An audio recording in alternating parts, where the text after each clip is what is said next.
If you have Bible, please turn with me to the book of Zechariah, chapter 14, 14వ అధ్యాయం.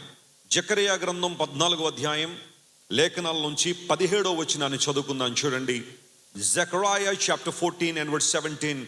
ఎవరైనా Bible చదివే వాళ్ళు ఉంటే ఒక మైక్ తీసుకోండి. నేను కొన్ని రెఫరెన్స్లు మీకు ఈరోజు చూపించాలని ఆశపడుతున్నాను.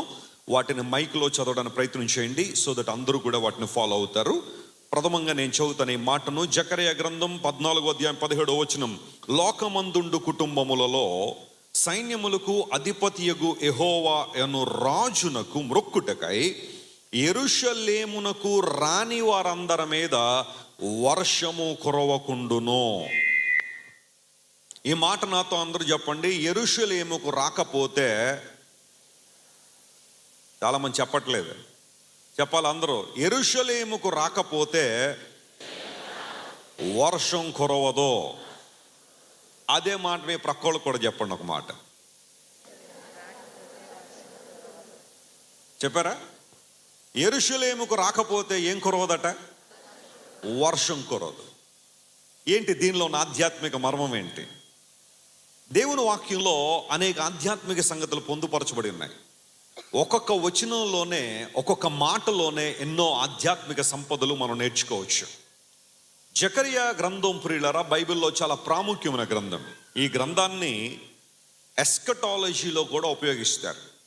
ఎస్కటాలజీ అంటే క్రిస్టియన్ థియాలజీలో యేసుక్రీస్తు ప్రభు రెండో రాకడ సమయంలో జరిగే సంఘటనల గురించిన అధ్యయనాన్ని ఎస్కటాలజీ అంటారు. అందును బట్టే ప్రకటన గ్రంథాన్ని మీరు ఎప్పుడైనా చదివే అవకాశం మీకుంటే, బైబిల్లో ప్రకటన గ్రంథంతో పాటుగా పాత నిబంధనలో 2 గ్రంథాలను కూడా మనం చదవాలి. అందులో ఒకటి దానియేలు గ్రంథం, రెండవది జకరియా గ్రంథం. ఈ రెండిట్లో ప్రకటన గ్రంథంలో ప్రస్తావించబడిన కొన్ని అంశాలు స్పష్టంగా ఇందులో మనం చూస్తాం. జకరియా అనే దైవజనుడు చెరకాలంలో జన్మించాడు బబులోన్లో. అయితే చెర నుండి బయటకు వచ్చిన తర్వాత దేవుడు అనేక అద్భుతాలు ఇశ్రాయేలు జీవితంలో జరిగించారు. ఆ చెరకాలంలో జకరియా జన్మించిన తర్వాత కొంతకాలానికి దేవుడు వారికి విడుదల ఇచ్చాడు. ఇశ్రాయేలు ప్రజలందరూ మరలా 3 దఫాలుగా యెరూషలేముకు తిరిగి వచ్చారు. తిరిగి వచ్చిన తర్వాత జెరుబ్బాబెలు మరియు యెహోషువ నాయకత్వంలో మందిర పునాది వేయబడింది. 2వ మందిరం అంటారు దాన్ని, లేదా 2వ దేవాలయం. పునాది వేయబడిన తర్వాత కొన్ని ఆటంకాలు వచ్చాయి. ఏదైనా ఒక మంచి పని జరుగుతున్నప్పుడు ఏమొస్తాయి చెప్పండి? ఆటంకాలు వస్తాయి. ఆ ఆటంకాల సమయంలో 16 సంవత్సరాల మందిర పని నిలిచిపోయింది. మనుషులందరూ ఎవరి పనిలో వాళ్ళు బిజీగా ఉన్నారు, దేవుని మందిరాన్ని ఎవరు పట్టించుకోవట్లేదు. ఆ సందర్భంలో దైవజనుడైన హగ్గయిని మరియు జకరియాను దేవుడు లేవనెత్తి వారి ద్వారా అద్భుతమైన ప్రవచనాలు పలికించి వారందరినీ కూడా మరలా దేవుని పని కోసం సిద్ధపరిచారు. ఈ సేవకులు ఏం చేశారంటే ప్రజలందరినీ ప్రోత్సాహపరిచారు. మీరు దేవుని పనిలో మరలా ముందుకు రావాలి, దేవుని మందిర పని జరగాలి అని వీరు దేవుని ప్రజలను, నాయకులను ప్రోత్సహించడాన్ని బట్టి దేవుని మందిరం చాలా చక్కగా కట్టబడింది. ఆ తర్వాత దాన్ని మరలా ప్రతిష్ఠించి దేవుని కార్యాలు జరిగించడం ప్రారంభించారు.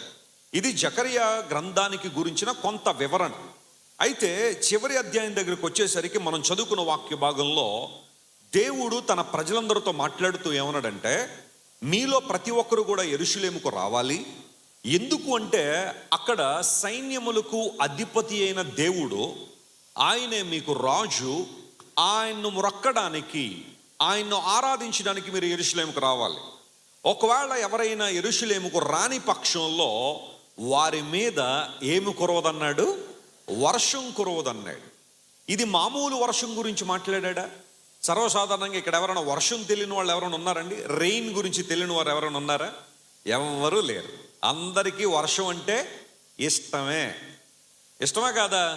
కొంతమంది వర్షం రాగానే వర్షంలోకి వెళ్ళి ఏం చేస్తారు చెప్పండి? డ్యాన్సులు వేస్తారు, కాసేపు తడిచొస్తూ ఉంటారు.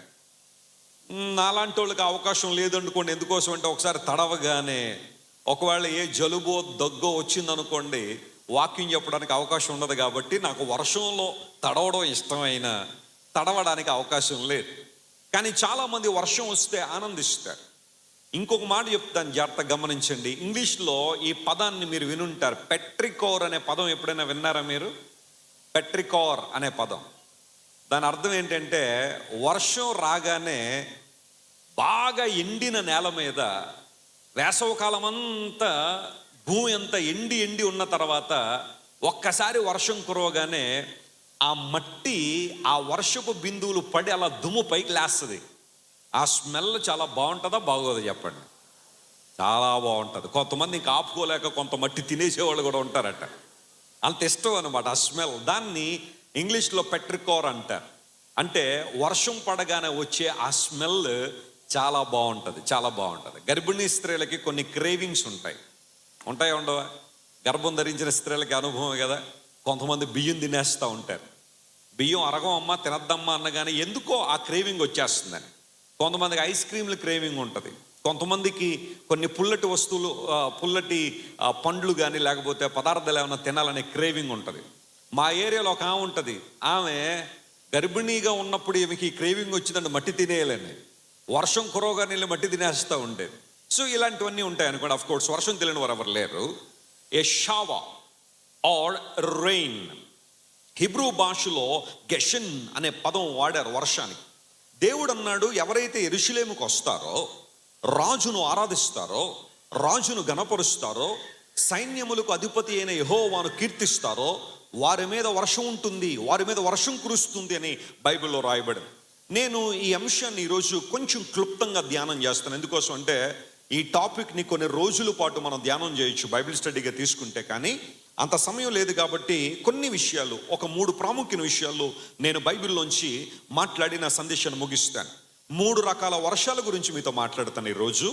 ఈ వర్షాలు ఎవరి మీద కురుస్తాయంటే, ఎవరైతే యెరూషలేములో నిలబడతారో, యెరూషలేములో ఉంటారో, దేవుణ్ణి ఆరాధన చేస్తారో, ఆయనకు కృతజ్ఞతాస్తుతులు చెల్లిస్తారో. దైవజనులు ప్రతి జాన్ 26న ఈ మీటింగ్కి ఒక పేరు పెట్టారు. ఏంటో తెలుసా? కృతజ్ఞత కూడిక. చెప్పండి, ఏ కూడిక ఇది? కృతజ్ఞత మీటింగ్ కదా, థ్యాంక్స్ గివింగ్ మీటింగ్. ఎందుకు? ఎవరికి థ్యాంక్స్ చెప్పడం, ఎవరికి కృతజ్ఞత అంటే, ఇంతకాలం మనల్ని కాపాడి భద్రపరిచిన దేవునికి ఏం చెప్పాలి? మనం కృతజ్ఞత తెలియచేయాలి. ఇన్ఫ్యాక్ట్ మనందరం దేవుని మందిరాలకు ఎందుకు వస్తాం? ప్రతి ఆదివారం వస్తున్నాం, సువార్త సభలంటే వస్తున్నాం, ఉజ్జీవ సభలంటే దేవుని సందుకు వస్తున్నాం. What is the purpose? దేవుని మందిరానికి వచ్చే కారణం ఏంటంటే, మనందరం ఎవరిని ఆరాధించాలని? దేవుని ఆరాధించాలని, ఆయన స్తుతించాలని. కొంతమందికి మందిరాలకి వేరే ఉద్దేశాలతో వస్తూ ఉంటారు. బాబు యవనస్తుడా, ప్రతి ఆదివారం క్రమం తప్పకుండా మందిరానికి వచ్చేస్తున్నాం, ఏంటి సంగతి అంటే, ఆయన అన్నాడట, నేను ప్రేమించిన అమ్మాయి కూడా అక్కడికే వస్తున్నానట ఆయన. ఇప్పుడు మనోడు పరిస్థితి ఏంటంటే, ఇక్కడికి వచ్చి ఎవరిని చూసుకుందామని, ఆ అమ్మాయిని చూసుకుందామని ఎక్కడో కూర్చొని ఉంటుంది ఆ మందిలో. వెంటనే రెఫరెన్స్ చెప్పగానే ఈయనకేదో పని ఉన్నట్టుగా చూస్తూ ఉంటాడు. ఎందుకోసం అంటే, ఒకసారి ఆమెను కవర్ చేసేద్దామని. కొంతమంది ఆ ఉద్దేశాలతో వచ్చేవాళ్ళు దేవుని మందిరం అనుకుంటారు. కొంతమంది ఏదో ఒక సోషలైజింగ్ కోసం. ఇంట్లో బోర్ కొట్టేస్తుందండి వెస్లీ గారు, అసలు ఎవరు లేరండి నాతో మాట్లాడడానికి, అలా కాసేపు చర్చికి వెళ్ళానంటే అక్కడున్న వాళ్ళతో కాసేపు మాట్లాడుకుని రావచ్చు అన్న ఆలోచనలు కొంతమంది దేవుని మందిరానికి వస్తూ ఉంటారు. కొంతమంది దేవుని మందిరానికి ఎందుకు వస్తూ ఉంటారంటే, ఒక విధమైన ఏదో ఒక సోషల్ సహవాసం కోసం దేవుని మందిరానికి వచ్చి వాక్యం కానీ, ఆరాధన కానీ, ప్రార్థన కానీ వారికి ఏం అక్కర్లేదు. వారు ఎందుకోసం అయితే వస్తారో ఆ ఉద్దేశం నెరవేర్చబడాలని ఆశతోనే వస్తారు. వారి ఉద్దేశాలు ఏంటంటే, వస్తారు దేవుని మందిరానికి, ప్రక్కన ఎవరినో చూస్తారు, వెంటనే వారితో కాన్వర్జేషన్ మొదలు పెడతారు. ఇక్కడేమో దేవుడు అందరితో మాట్లాడుతుంటే వాళ్ళు ఒకరితో ఒకరు మాట్లాడుకుని, సిస్టర్ గారు చీర ఎంతండి, పట్టు చీర చాలా బాగుందండి, ఎక్కడ కొన్నారండి, డిస్కౌంట్ ఎంతండి, బ్రదరు ఈ బెల్పోవడం ప్యాంట్ ఎంత బ్రదరు, ఈ జీన్ ప్యాంట్ ఎంతండి, ఈ కన్నాలు కలిగిన ప్యాంట్ ఎంతండి అని వారి డీటెయిల్స్ వాళ్ళవి. ఈ ఫోన్ ఎంత, లేకపోతే ఈ గ్యాడ్జెట్ ఎంత, ఈ ఆభరణాలు ఎక్కడ కొన్నారు, ఈ డీటెయిల్స్ అన్ని తీసుకోవడానికి కొంతమంది దేవుని మందిరానికి వస్తుంటారు. మరికొంతమంది దేవుని మందిరానికి వస్తారు ఎందుకోసం అంటే, ఎవరినో సంతోషపెట్టడానికి వచ్చి ఇక్కడ కూర్చుంటారు. ఏ విధంగా ఆసక్తి వారికి ఉండదు. ఇన్ఫ్యాక్ట్ వాక్యం చదువుతూ ఉంటే, ఇప్పుడు మీరు కింద కూర్చున్నారు కదా, మీ క్రింద కొన్ని కార్పెట్లు ఉంటాయి కొన్ని సంఘాల్లో. మీరు కాదు, బెర్రాక సంఘస్థులందరూ చాలా మంచివారు, దేవుని స్తోత్రం చెప్పండి, హల్లెలూయా. మీ గురించి నేను మాట్లాడేది. కొన్ని సంఘాల్లో కార్పెట్లో కూర్చుని ప్రసంగం అయ్యే లోపల ఆమె ఓ పెన్ తీసుకుని ఐ లవ్ జీసస్ అని రాస దేని మీద? కార్పెట్ మీద. నీకు ప్రసంగం జరుగుతుంటే నువ్వు ఐ లవ్ జీసస్ అని కార్పెట్ మీద రాయడం ఏంటి? నువ్వు నిజంగా దేవుని ప్రేమించే వ్యక్తి అయితే వాక్యం వినాలి కదా. కొంతమంది ఆ కార్పెట్ల మీద I love Jesus so much అనే మాటలు రాసేసి ఇంటికి వెళ్ళిపోతూ ఉంటారు. జాగ్రత్త గమనించండి. Why do you come to the church? Why do you come to the sanctuary of God? Why are you sitting in the pews of the church? దేవుని మందిరంలో ఎందుకు కూర్చున్నావు, ఎందుకు వచ్చావు అంటే బైబిల్ సెలవిస్తూ ఉంది, సైన్యములకు అధిపతి అయిన యెహోవా ఆయన మనకు రాజు గనుక ఆయన్ను మొక్కడానికి. చప్పట్లు కొట్టి దేవుని మహిమపరచండి. హల్లెలూయా. We have come here to worship Jesus. We have come here to magnify his name. We have come here to exalt the name of Jesus. We have come here to lift the name of Jesus. యేసు క్రీస్తు ప్రభు నామమును మహింపరచడానికి, ఆయన ఆరాధించడానికి, ఆయన సన్నుతించడానికి, ఆయన కీర్తించడానికి, మన హృదయాలు దేవుని సన్నిధిలో క్రొమ్మరించడానికి మనం ఎక్కడికి వచ్చాం? దేవుని మందిరానికి వచ్చాం. యెరూషలేముకు రావడం అంటే అదే. యెరూషలేముకు రాని వారి మీద వర్షం కురవదంటే ఇప్పుడు మనందరం ఫ్లైట్ టికెట్లు బుక్ చేసుకుని యెరూషలేం వెళ్ళాలన్న ఉద్దేశం కాదు. దేవుని మందిరమే యెరూషలేము. హల్లెలూయా. దేవుని సన్నిధే యెరూషలేము. యెరూషలేం అనే మాటకు అర్థం ఏంటంటే, యెరూషలేములో రెండు పదాలు ఉన్నాయి. ఒకటి షాలోం, రెండవది ఈరే అనే మాట. హిబ్రూ భాషలో ఈరే అనగా సిటీ అని అర్థం, లేదా పట్టణము అని అర్థం. షాలోం అంటే అర్థం ఏంటి?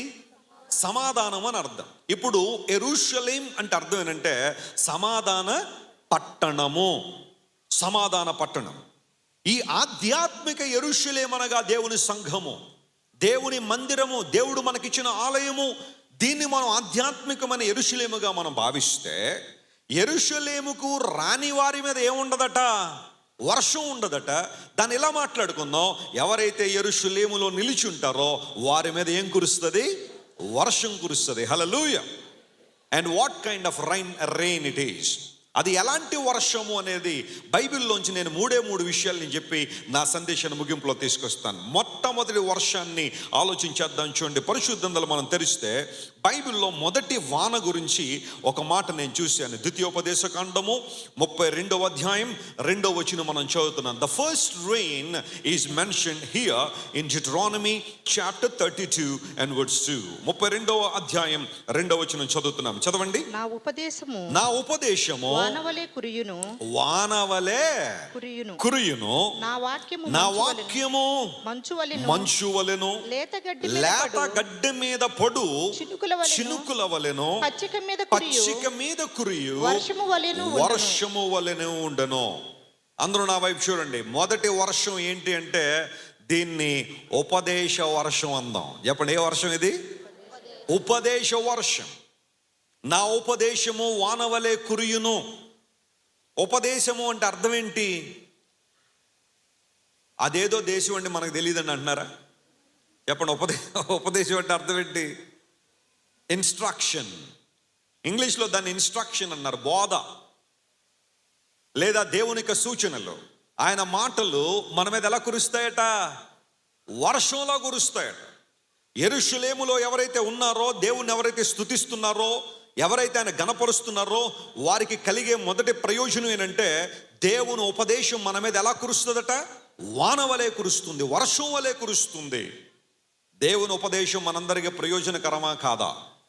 దేవుని మాటలు మనకు లాభకరమా కాదా? దేవుని మాటలు మనకు క్షేమకరమా కాదా? దేవుని వాక్యంలో రాయబడింది, నా మాటలు క్షేమ సాధనములు కావా అని దేవుడు ప్రశ్నించాడు. ఆయన ఉపదేశం. కొంతమంది గురువుల దగ్గర శిష్యులుగా జాయిన్ అవుతూ ఉంటారు. గురు శిష్యుల బంధం ఎప్పటికీ కూడా కొన్ని దేశాల్లో కొనసాగుతుంటుంది. మీరు టిబెట్ అనే ప్రాంతం వెళ్ళారంటే అక్కడ బౌద్ధ భిక్షువులు ఉంటారు. వారు కొంతమంది శిష్యుల్ని ఏర్పాటు చేసుకుని ఉపదేశాలు చేస్తూ ఉంటారు. వారికి తెలిసినవేవో చెప్తూ ఉంటారు. మీరు ఉదయాన్నే లేచి 4 గంటలకు తలస్నానం చేసి అక్కడ కూర్చుని ఆ గురువు గారు చెప్పే ఉపదేశాలన్నీ వింటూ ఉంటారు. అవన్నీ ఎంతవరకు ఇంప్లిమెంట్ చేస్తారో మనకైతే తెలియదు, కానీ వినడం మాత్రం వినేవాళ్ళు చాలామంది ఉంటారు. కొన్ని మతాల్లో ఇప్పటికీ కూడా ఈ ఉపదేశాలు అనేవి కొనసాగుతూ ఉంటాయి. అయితే అసలైన ఉపదేశం ఎక్కడుంది అంటే బైబిల్లో ఉంది. దేవుడు అన్నాడు, నేను నా ప్రజల మీద ఉపదేశాన్ని వానవలే కురిపిస్తానన్నాడు. ఏవో అరకొర నీళ్లుగా దేవుడు కుమరించలేదట. నీవు ఉపదేశాన్ని వినాలి, దేవుని వాక్యం ద్వారా లాభపడాలి, దేవుని వాక్యం ద్వారా ప్రయోజనం పొందాలి, దేవుని వాక్యం ద్వారా దేవుని మార్గంలో నడవాలనే ఆలోచనతో దేవుడు తన బోధను, తన ఉపదేశాన్ని నీకు వినిపిస్తూనే ఉన్నాడు. ఆయన ఉపదేశాన్ని మనం లక్ష్య పెడుతున్నామా లేదనేది ప్రశ్న. చాలామంది అడుగుతుంటారు, వెసిలి గారు దేవుడు మనతో మాట్లాడతాడా అని. మీరు చెప్పండి, ఆన్సర్ చెప్పండి. దేవుడు మాట్లాడతాడా లేదా? నాతో ఎప్పుడు మాట్లాడలేదండి అంటున్నావా? దేవుడు మనతో నిరంతరాయంగా ఏం చేస్తున్నాడు? ఆయన మాట్లాడుతూనే ఉన్నాడు. పూర్వ దినాల్లో ప్రవక్తల ద్వారా మాట్లాడిన దేవుడు నేటి దినముల అంతమందు తన కుమారుని ద్వారా దేవుడు మనతో ఏం చేస్తున్నాడు? మాట్లాడుతున్నాడు. అంటే ఆయనే స్వయంగా మనతో మాట్లాడే దేవుడు. వినగలిగే చెవి నీకు ఉండాలి కానీ, గ్రహించగలే మనసు నీకు ఉండాలి కానీ, ఆయన తన ఉపదేశాన్ని మనకేం చేస్తున్నాడు? ఆయన ఎప్పుడూ అందిస్తూనే ఉన్నాడు. ప్రభు లేఖనం సెలవిస్తూ ఉంది, మొట్టమొదటి వర్షము ఉపదేశ వర్షము, అనగా దేవుడు వర్షము వలె తన ఉపదేశాన్ని మన మీద కృమ్మరిస్తూ ఉన్నాడని బైబిల్ సెలవిస్తూ ఉంది. కీర్తన గ్రంథం 19వ కీర్తన 8వ వచనం ప్రకారం, యెహోవా ఉపదేశములు నిర్దోషమైనవి, అవి మనుషుల హృదయమునకు సంతోషాన్ని ఇస్తాయనే మాట అక్కడ రాయబడింది. స్తోత్రం చెప్దాం ఒకసారి, హల్లెలూయా. యెహోవా ఉపదేశం ఎలాంటిదట? నిర్దోషమైంది. అందులో దోషం లేదు. దేవుని ఉపదేశాల్లో పాపం లేదు. దేవుని ఉపదేశాల్లో నిన్ను ప్రక్కదారి పట్టించే మాటలు లేవు. దేవుని ఉపదేశంలో మోసయుక్తమైన తలంపులు లేవు. దేవుని ఉపదేశంలో వంచన లేదు. లోకంలో చాలా బోధలు, చాలా ఉపదేశాలు నిన్ను ప్రక్కదారి పట్టిస్తాయి. నిన్ను వంచే చాలా ఉన్నాయి. నిన్ను భయపెట్టే ఉపదేశాలు కొన్ని ఉండొచ్చు, నిన్ను కలవరానికి గురి చేసే ఉపదేశాలు కొన్ని ఉండొచ్చు. కానీ దైవ లేఖనంలో రాయబడిన ఉపదేశము, దేవుడు మనకి ఉపదేశము మన హృదయాన్ని ఏం చేస్తుందట? సంతోషపరుస్తుంది. ఎందుకంటే దేవుని ఉద్దేశాల్లో నిర్దోషమైనవి. బైబిల్కి ఒక పేరు ఉంది, చెప్పండి. బైబిల్ మనం కొన్నాం అనుకోండి మార్కెట్లో, ఆ పైన బైబిల్ మీద ఏముంటుందో టైటిల్ ఉంటుంది. ఏమని? పరిశుద్ధ గ్రంథం. చాలా మంది ఈ రోజుల్లో బైబిల్ గ్రంథం మీద విపరీతమైన అటాక్ చేస్తూ ఉంటారు. అదేంటంటే, బైబిల్ అంట అపవిత్రమైన పుస్తకం అంట. ఇంకా కొంతమంది ఇంకొంచెం బౌండరీలు దాటి ఏమంటున్నారంటే, బైబిల్ అంతా బూతు పుస్తకం అంట. చెప్పండి, ఏ పుస్తకం ఉంటుంది? అసలు బూతులన్నీ వాళ్ళ దగ్గర పెట్టుకొని, అసలు బూతు కథలన్నీ వారి చుట్టూ పెట్టుకొని, ఇప్పుడు బైబిల్ని ఏమంటారు కొంతమంది? బూతు కథలు, బూతు పుస్తకం అంటున్నారు చాలామంది. ఇది కేవలం బైబిల్ని విమర్శించాలనే ఉద్దేశంతో చెప్పే మాటలే కానీ, బైబిల్ని చదివితే అది నిజంగా పరిశుద్ధ గ్రంథమో లేదా బూతు పుస్తకం నీకు అర్థం వద్దు. నువ్వు బైబిల్ సరిగ్గా చదవడం నేర్చుకుంటే చాలు. బైబిల్ గ్రంథం ఎందుకు పరిశుద్ధ గ్రంథం అంటే, ఈ గ్రంథం పరిచయం చేసిన దేవుడు పరిశుద్ధుడు కాబట్టి. హల్లెలూయా. కామ క్రోధ లోభ మోహ మద మాత్సర్యములు జయించిన దేవుడు, పాపము లేనివాడు, పాపరహితుడైన దేవుణ్ణి బైబిల్ గ్రంథం పరిచయం చేసింది కాబట్టి ఈ గ్రంథానికి ఒక పేరుంది, పరిశుద్ధ గ్రంథము అనే పేరుంది. దేవుని ప్రజలారా, దేవుని ఉపదేశం నిర్దోషమైంది కాబట్టి ఆ ఉపదేశం మనిషి హృదయానికి ఏమిస్తుంది? సంతోషాన్ని ఇస్తుంది. ఇప్పుడు అనుభవపూర్వకంగా చెప్పండి, మీకు నిజంగా దేవుని మాటలు సంతోషాన్ని ఇస్తున్నాయా లేదా కొంతమందికి నీరసాన్ని ఇస్తున్నాయా? చాలామంది చెప్పట్లేదు ఆన్సరు. ఎందుకోసం అంటే, కొంతమందికి దేవుని వాక్యం వినడం అంటే సంతోషం ఉండదు. అదో సినిమా చూడడం అంటే ఎలా ఉంటుంది? కొంతమందికి బాగా సంతోషంగా అప్పుడే అయిపోయిందంటే 3 గంటలు. ఇప్పుడు దైవజనులు జాన్ వెస్లీ గారు గంట సమయం దేవుని వాక్యం అందిస్తారు అనగానే గంట సమయం ఓపిక బట్టి ఆ గంట దాటి 5 నిమిషాలు వెళ్ళిందంటే ప్రక్కోళ్ళ వైపు చూస్తుంటారు. అందుకే నన్ను పిలవద్దు సార్, నేను రాను. ఎందుకోసం? ఎంతసేపు చెప్తే ఎలా వద్దు మనకి అన్నట్టుగా కొంతమంది. నేను ఎప్పుడు చెప్తూ ఉంటాను, దేవుని వాక్యం అనేది ఒక సర్జరీ చేయడం లాంటిది. చెప్పండి, ఏం చేయడం? ఇది సర్జరీ చేయడం. సర్జరీ మొదలుపెట్టిన తర్వాత పూర్తిగా చేయాలా, మధ్యలో వదిలేయాలా? మీకు ఎవరికైనా సర్జరీ జరిగిందనుకోండి, డాక్టర్ గారు మధ్యలో చేసి, అమ్మ వచ్చే వారంలో మిగతా చేద్దాం అన్నాడు అనుకోండి, ఎలా ఉంటుంది మీకు? బాబు అదేదో కొంచెం పూర్తి చేసాడు గారు, వచ్చే వారం దాకా ఎలా ఉండమంటారు? సర్జరీ మధ్యలో ఆపడానికి లేదు. కొన్నిసార్లు దేవుని సేవకులు దేవుని ఆత్మావేశంతో మాట్లాడుతున్నప్పుడు ఒక 5 నిమిషాలు, ఒక 10 నిమిషాలు ఎక్కువ సమయం అయి ఉండొచ్చు. దానికి నువ్వు కంగారు పడిపోవాల్సిన అవసరం లేదు. సేవకులకు అసలు క్రమశిక్షణ ఉండదు అని నువ్వు చెప్పాల్సిన అవసరం లేదు. కొన్నిసార్లు దేవుని సేవకులుగా మా సమయాన్ని మేము గుర్తిస్తాము, ఖచ్చితంగా సమయం లోపలే ముగించిన ప్రయత్నం చేస్తాం. కానీ ఒకవేళ కొన్ని సందర్భాల్లో కొన్ని విషయాలు చెప్పాల్సి వచ్చినప్పుడు, పరిశుద్ధాత్మ దేవుడు ప్రేరేపణిస్తున్నప్పుడు ఒక 5-10 నిమిషాలు ఎక్కువైనా నువ్వు ఆనందించాలే కానీ నువ్వు నీరసపడిపోవడానికి వీల్లేదు.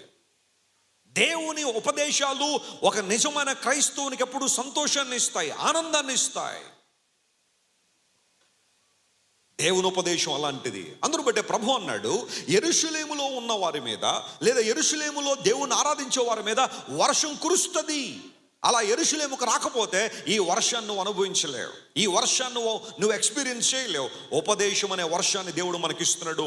ఆయన మాటలు మనకు ధైర్యాన్ని ఇస్తాయి. 119వ కీర్తన 93వ వచనంలో ఓ మాట ఉంది, నీ ఉపదేశము వలన నీవు నన్ను బ్రతికించావు ప్రభు అన్నాడు. స్తోత్రం చెప్పండి, హల్లెలూయా.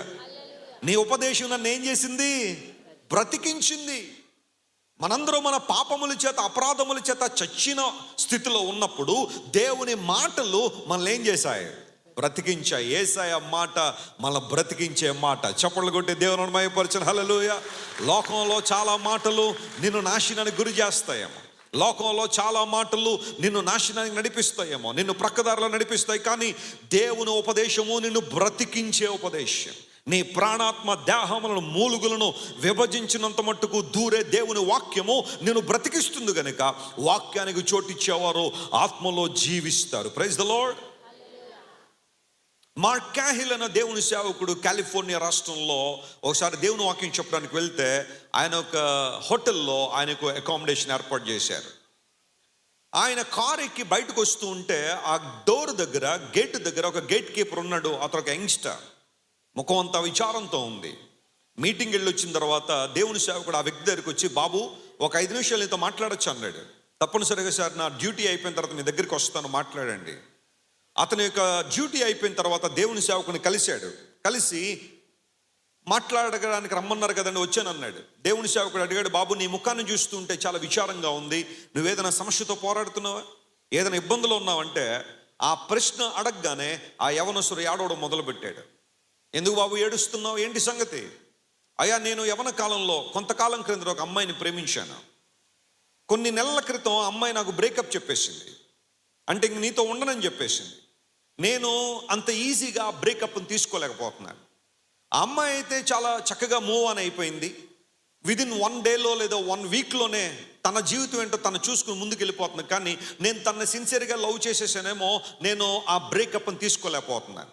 అందరూ బట్టి ఎవరో అన్నారు, అందరూ ఇలా ఉంటారని అంటలేదు, ఎవరొస్తున్నారు అంటారు, నా మీద కోపం పెట్టుకోకుండా కొందరు ఇలా ఉంటారనో ఒక ఆయన అంటే విన్నాను ఎక్కడో. ఆయన ఏమన్నా తెలుసా, కొంతమంది బ్యాకప్ లేకుండా బ్రేకప్ చెప్పరట. చెప్పండి, బ్యాకప్ లేకుండా ఏం చెప్పరట? బ్రేకప్ చెప్పరట. వాళ్ళ దృష్టిలో ఎవరికో ప్రాధాన్యత ఉంటుంది, వేరే వాళ్ళని ఎవరినో దగ్గర అవ్వాలనుకున్నప్పుడు ఆల్రెడీ ఉన్న వాళ్ళకి బ్రేకప్ చెప్పి వెళ్ళిపోతుంటారు కొంతమంది. అందును బట్టి ఈ వ్యక్తి జీవితంలో కూడా అలాంటి బ్రేకప్ని సహించలేక కృంగుదల్లో ఉన్నాడు. సూసైడల్ టెండెన్సీ వచ్చేసింది, చచ్చిపోదామన్న ఆలోచన వచ్చింది. నేడో రేపో చనిపోవడానికి ప్లాన్ చేసుకుంటున్నానండి అని చెప్పాడు. అప్పుడు దేవుని సేవకుడు అతను కూర్చోబెట్టి మానవ జీవితం విలువేంటో, జీవితం యొక్క ప్రాధాన్యత ఏంటో, ఉన్నతమైన దీవెనలు ఒక మనిషి పొందాలంటే మనిషి జీవితం కడ ఊపిరి వరకు, ఆఖరి క్షణం వరకు దేవుని కొరకు ఎలా బ్రతకాలో, మనం ఎందుకు జీవించాలో దేవుని సేవకుడు లేఖనాలు తెరిచి సువార్తను అందించి ఆ వ్యక్తిని రక్షణలోనికి నడిపించాడు. స్తోత్రం చెప్పండి, హల్లెలూయా.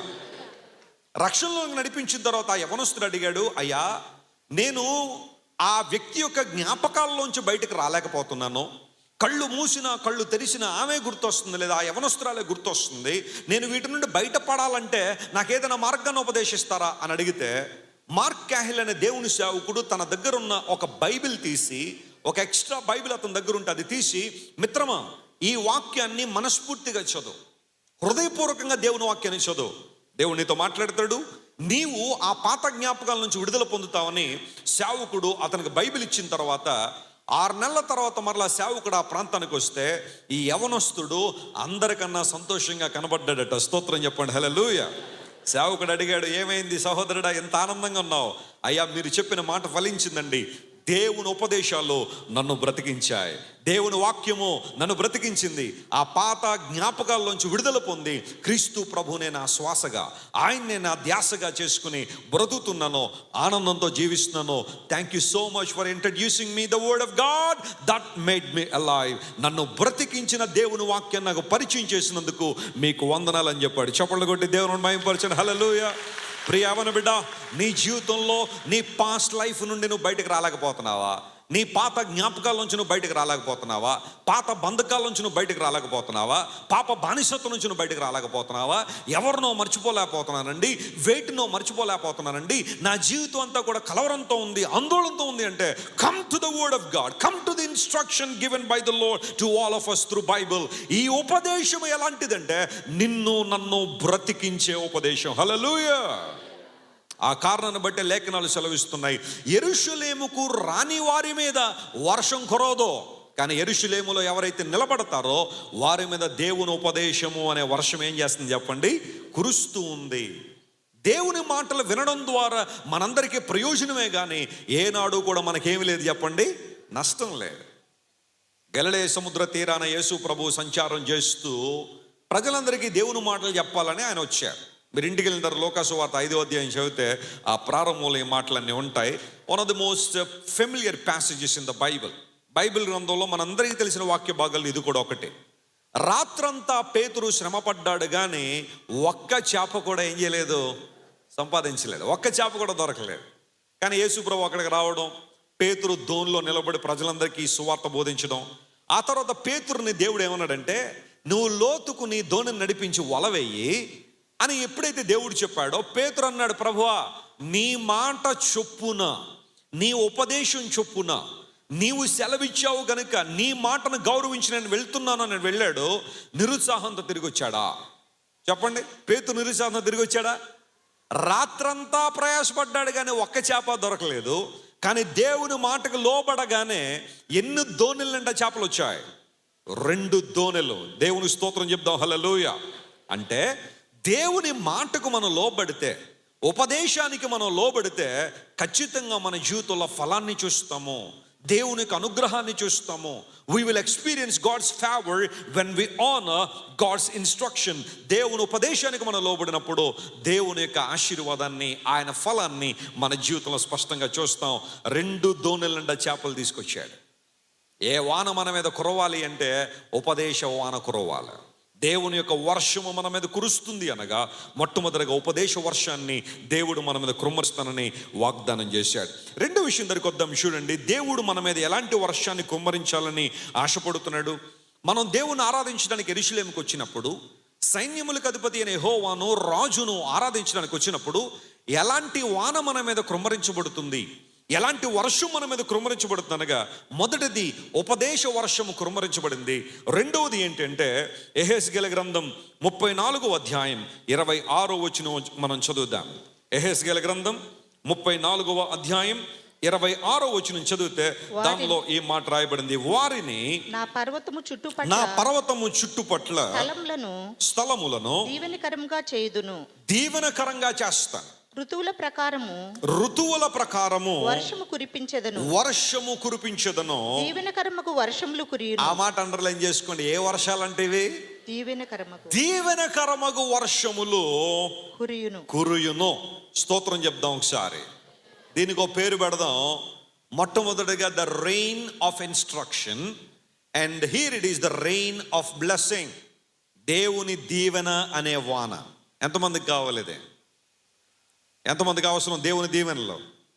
కొంతమంది ఈ రోజుల్లో కొంచెం పైత్యం ఉన్నవాళ్ళు ఉంటారు. మాకు అక్కర్లేదండి, దేవుని దీవెనలు ఏం అక్కర్లేదండి అన్నట్టుగా ప్రవర్తించే వాళ్ళు చాలామంది ఉంటారు. దేవుని దీవెన మనకు లేకపోతే మన మనుగడ లేదు. మనం కలిగి ఉన్నదన్నీ కూడా ఎవరి దగ్గర నుండి వచ్చింది? అందరూ చెప్పండి, ఎవరి దగ్గర నుండి వచ్చాయి? ప్రభు దగ్గర నుండే. కలిగి ఉన్నది ఏది ఆయన లేకుండా కలుగలేదు. నిజమైన దీవెన, నిజమైన ఆశీర్వాదం ఎక్కడి నుంచి రావాలి? దేవుని దగ్గర నుండి రావాలి. ప్రభు అంటున్నాడు, నేను వారి మీద దీవెన కరమగు వర్షములు కురిపింతును.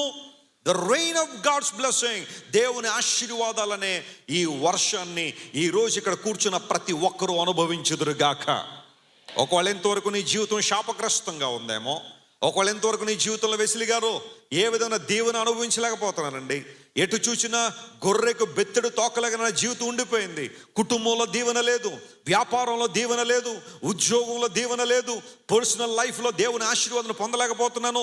నేను ఎక్కడుంటే అక్కడ గొడవలు, ఎక్కడుంటే అక్కడ గందరగోళాలు, నా ద్వారా అనేక మంది దుఃఖము, వేదన, ఆదరణ లేని పరిస్థితుల్లో చాలామంది జీవిస్తున్నారు. కానీ ఈరోజు నాకు ఆశీర్వాదం కావాలి, నాకు దీవెన కావాలని ఎంతమంది అయితే కోరుతున్నారో దేవుని సేవకునిగా ప్రకటిస్తున్నాను, మీ మీద దీవెన వర్షం కృమ్మరించబడబోతుంది. Hallelujah. The rain of God's blessing will be showered upon you. ఎందుకోసం అంటే నువ్వు యెరూషలేములో నిలిచున్నావు గనుక దేవుడు నీ మీద ఏం కుమ్మరిస్తున్నాడు? ఆయన వర్షాన్ని కుమ్మరించే దేవుడు. దేవుడు ఎవరికైనా దీవిస్తాను అని వాగ్దానం చేసి వాగ్దానాన్ని మర్చిపోయాడా? బైబిల్ ఎప్పుడైనా మీరు ఆదికాండం 12వ అధ్యాయం చదివితే దేవుడు అబ్రహాముకు వాగ్దానం ఇచ్చాడు. అబ్రహామా, నేనేం చేస్తాను? దీవిస్తానన్నాడు, ఆశీర్వదిస్తానన్నాడు. మరి ఆశీర్వదించాడా లేదా? మీరు ఆదికాండం 24వ అధ్యాయం దగ్గరికి వస్తే మొదటి వచనం ఏమంటుందో తెలుసా? దేవుడు అన్ని విషయములలో అబ్రహామును ఏం చేశాడు? ఆశీర్వదించాడు. 12వ అధ్యాయంలో ప్రామిస్ ఇచ్చాడు. 24వ అధ్యాయ ప్రారంభంలో దాని ఫుల్ఫిల్మెంట్ అబ్రహాము చూశాడు. అన్ని విషయములలో అబ్రహామును దేవుడు ఏం చేశాడు? ఆశీర్వదించాడు. ప్రియ దేవుని బిడ్డ, అసలు సిసలైన దీవెన, నిజమైన ఆశీర్వాదం ఎవరి దగ్గర నుండి రావాలి? దేవుని దగ్గర రావాలి. కొన్నిసార్లు మన కష్టం అనుకుంటాం, మన జ్ఞానాన్ని బట్టే దీవెన అనుకుంటాం, మన ప్రయాసను బట్టే ఈ స్థితి అనుకుంటాం. కానీ దేవుని కృప ద్వారా మాత్రమే మనం దీవెన పొంది ఉన్నాము, ఆశీర్వాదాన్ని పొందగలము. హల్లెలూయా. ఈరోజు దీవెన వర్షాన్ని మన మీద కుమ్మరిస్తున్న దేవుడు వాగ్దానం చేస్తున్నాడు. ఎంతోమంది ప్రభు దగ్గరికి వచ్చి వారి జీవితాల్లో దేవుని దీవెన అనే ఆ వర్షాన్ని వారి జీవితంలో అనుభవించి ఆశీర్వాదాలు పొందుకున్నారు. ఓ జరిగిన సంఘటన చెప్తాను, జాగ్రత్త వినండి. శ్రీకాకుళం జిల్లాలో ఒక యవనస్తుడు నాకు తెలుసు. అతడు యవన కాలంలోకి వచ్చిన తర్వాత వ్యసనాలకు బానిస అయ్యాడు. చెప్పండి, దేనికి బానిస అయిపోయాడు? వ్యసనాలు అంటే ఏమేంటి? సినిమాలు, షికార్లు, సిగరెట్లు, ఆ తర్వాత త్రాగుడు, ఇంకా చెప్పుకోవాలంటే గ్యాంబ్లింగ్, జోదం. ఇంకా ఆ పాపం ఈ పాపం అని లేదు, ఒకటి తర్వాత ఒకటి ఏమవుద్ది చెప్పండి, అంటుకుని ఉంటాయి. అపవాది ఎలా అంటాడంటే, నువ్వు ఒక్కదానికి చోటిచ్చావంటే ఆ ఒక్కదానితో పాటు ఎన్ని పట్టుకొస్తాడు? రెండా? అమ్మ అన్నీ తీసుకొస్తాడు. 2, 3 అనకండి, అన్నీ వస్తాయి. ఒకదాని వెంబడి ఒకటి ఏం చేస్తుంది చెప్పండి, అన్నీ వస్తుంటాయి. ఒకసారి ఒక పెళ్లి కొడుకుని పెళ్లి చూపుల్లో కూర్చోబెట్టారట. కూర్చోబెట్టగానే పెళ్లి కుమార్తెలు అడుగుతున్నారు, బాబు మంచోడండి, బాబు గుణవంతుడేనండి. మరి అడగాలి కదా, ఫార్మాలిటీకి అడగాలి కదా పెళ్లి చూపుల్లో. అప్పుడు వెంటనే అందుకుంటారు ఎవరు? పెళ్లి కొడుకు తరపున బంధువులు ఉంటారు చూసారా కొంతమంది, వీడిని ఎలాగైనా లేపి వీడిని ఎలాగైనా ఎత్తి పెళ్లి చేసేయాలన్నట్టుగా ఉంటారు చూసారా.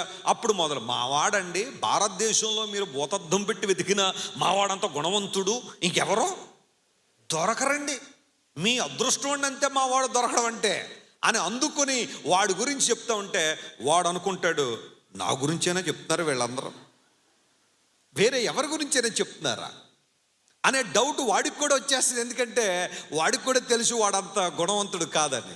సరే, ఏదో విధంగా 100 అబద్ధాలు ఆడని ఏం చేసేయాలంటారో, పెళ్లి చేసేయాలి. కాబట్టి ఎలా ఉన్నప్పటికీ కూడా మా వాడు మంచోడే, మా కుమార్తె మంచిదే అన్నట్టుగా సాక్ష్యాలు చెప్పేసి పెళ్లి చేసేస్తూ ఉంటారు.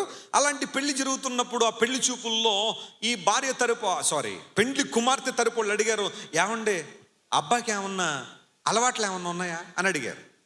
అప్పుడు పెళ్లి కుమారుడు తరపు వాళ్ళు అన్నారు, మా వాడికి పెద్ద పెద్ద అలవాట్లు ఏమి లేవు, కానీ అప్పుడప్పుడు కిళ్ళి నవ్వులుతాడండి.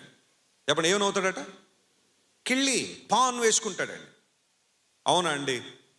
ఏమో పర్లేదు కదా, పాన్ వేసుకుంటాడంటే అప్పుడప్పుడు, నీకు అభ్యంతరం లేదు కదా? నాకేమీ అభ్యంతరం లేదు అన్న అమ్మాయి. ఎందుకోసం అంటే మరి తనకు కూడా ఏమవ్వాలి, వివాహం అవ్వాలి, పోన్లే కిళ్ళియే కదా, పర్లేదు అనుకుంది. సరే పర్లేదండి, అంతా బాగానే ఉందండి, అదొకటే కదా అంటే అప్పుడు ఇంకోటి అందుకున్నాడు, అది కూడా రోజు కాదండి, అప్పుడప్పుడు దమ్ము కొట్టినప్పుడే వేస్తాడండి. అంటే సిగరెట్ కూడా అలవాటు ఉందన్నమాట. అమ్మ మరి అది కూడా ఉందట, నేను మాన్పించేసుకుంటానండి అంతే. కొంతమంది అలాంటి వాళ్ళు ఉంటారు కదా, ప్రేమిస్తారు, వాడికి సకల దుర్లక్షణాలు ఉంటే నేను ప్రార్థన చేసుకుని ఏం చేస్తాను, మార్చేసుకుంటానండి అంటారు చాలామంది. తర్వాత మార్చుకుంటారు, లేదు తర్వాత సంగతి. సరే, అది కూడా పెద్ద అభ్యంతరం లేదండి, అంతేకాదు ఇంకేమీ లేదు కదంటే అప్పుడు వాళ్ళు అన్నారు, అది కూడా ప్రతిసారి కాదండి, కొంచెం మందు వేసినప్పుడేనండి. మరి ఇంకేం కావాలి? ఇంకా జీవితం నాశనం అయిపోయి అలవాట్లన్నీ ఉన్నాయి. ఆ మందు కూడా ప్రతిసారి వేయడండి, స్నేహితులు కలిసినప్పుడే వేస్తాడండి. అంటే ఒకటి తర్వాత ఒకటి అన్నీ ఏమున్నాయి చెప్పండి, దుర్లక్షణాలే. పైకి చెప్పడానికి మాత్రం మావాడు బంగారం, మావాడు మంచోడు, మావాడు ప్లాటినం, మావాడు హిమాలయ పర్వతం, అది ఇది అని రకరకాలుగా చెప్తారు. కొంచెం తవ్వి చూస్తే మొత్తం ఒక్కొక్కటి ఏం చేస్తారో చెప్పండి, బయటకు వచ్చేస్తూ ఉంటాయి.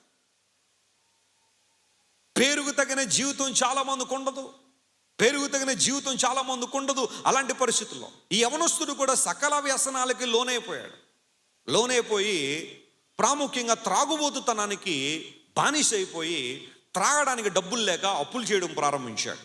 ఎన్ని అప్పులు చేశాడో తెలుసా? కేవలం త్రాగడానికి 8 లక్షల రూపాయలు అప్పు అయిపోయాడు. 8 lakhs. పోనీ తీర్చడానికి ఏమన్నా పని చేస్తున్నాడా? లేదు. ఉద్యోగం ఉందా? లేదు. పోనీ తల్లిదండ్రుల ఆస్తులు ఏమైనా ఉన్నాయా? లేవు. కేవలం త్రాగడానికి 8 లక్షలు అప్పు చేసి రోడ్ల మీద పడిపోవడానికి 8 లక్షలు అప్పు అయిపోయాడు. ఇప్పుడు అప్పు తీర్చే మార్గం కనబడతలేదు. అప్పులు వాళ్ళందరూ మీద పడతారు, ఇంకెప్పుడు ఇస్తావు అని. మనశ్శాంతి లేదు, నెమ్మది లేదు. ఆ బాధలు మర్చిపోవాలని మళ్ళీ తాగుతున్నాడు, మళ్ళా బాధలు పెరుగుతున్నాయి, మళ్ళీ తాగుతున్నాడు. ఇలా జీవితం అంతా నిర్వీర్యం చేసేసుకున్నాడు. ఒకరోజు ఆత్మహత్య చేసుకోవాలనే తలంపులో రోడ్డు మీద వెళ్తుంటే యేసు ప్రభు సువార్త వినబడింది, సత్య సువార్త విన్నాడు. దేవుని వాక్యం అతన్ని సంధించింది. రక్షణ పొందాలి, మారుమనసు పొందాలి, దేవుని వెతకాలి, దేవుణ్ణి అనుసరించాలి, నిజమైన దేవుణ్ణి ఆరాధించడమే జీవిత పరమార్థం అనే వాక్యము ఒక్క సందేశం ద్వారా దేవుని వాక్యాన్ని విన్నాడు.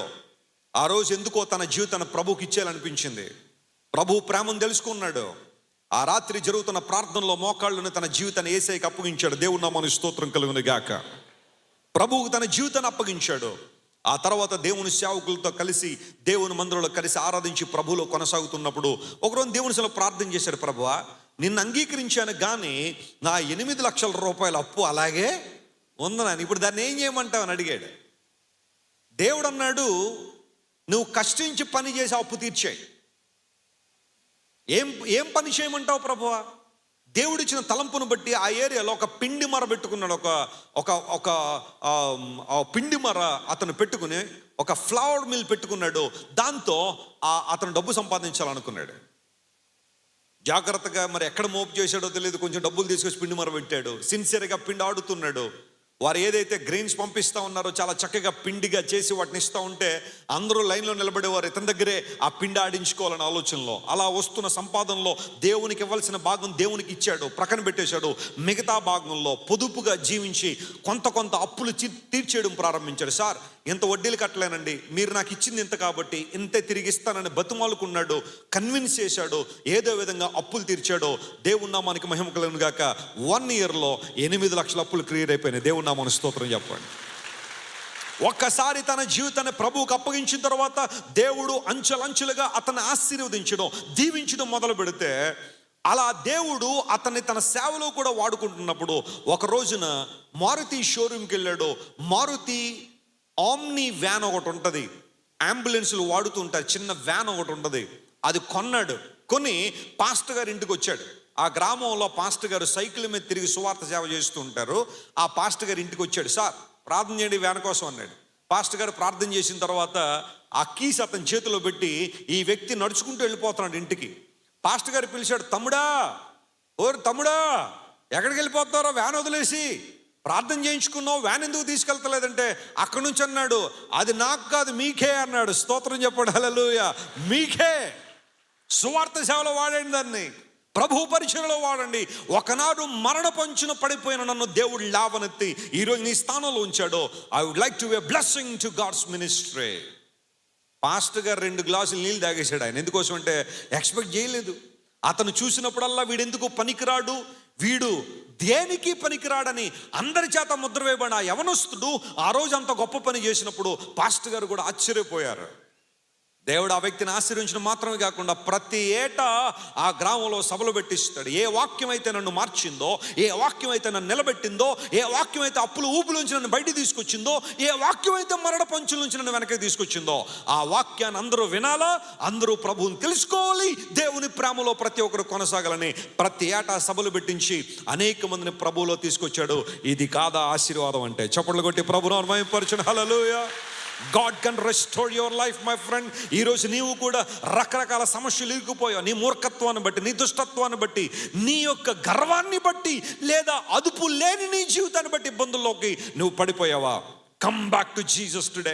ఈరోజు వచ్చే దేవుని దగ్గరికి ప్రభు అంటున్నాడు, దీవెన కరమగు వర్షములు వారి మీద నేను కురిపిస్తాను. ఎందుకోసం అంటే వారు యెరూషలేములో నన్ను ఆరాధించడానికి, సైన్యములకు అధిపతి అయిన నన్ను కీర్తించడానికి, రాజునైన నన్ను కనపరచడానికి వారు వచ్చారు. కాబట్టి it is I who is gonna bless them. వారిని దీవించే బాధ్యత నా మీద ఉందని దేవుడు నిన్ను దీవించాలని ఆశపడుతున్నాడు.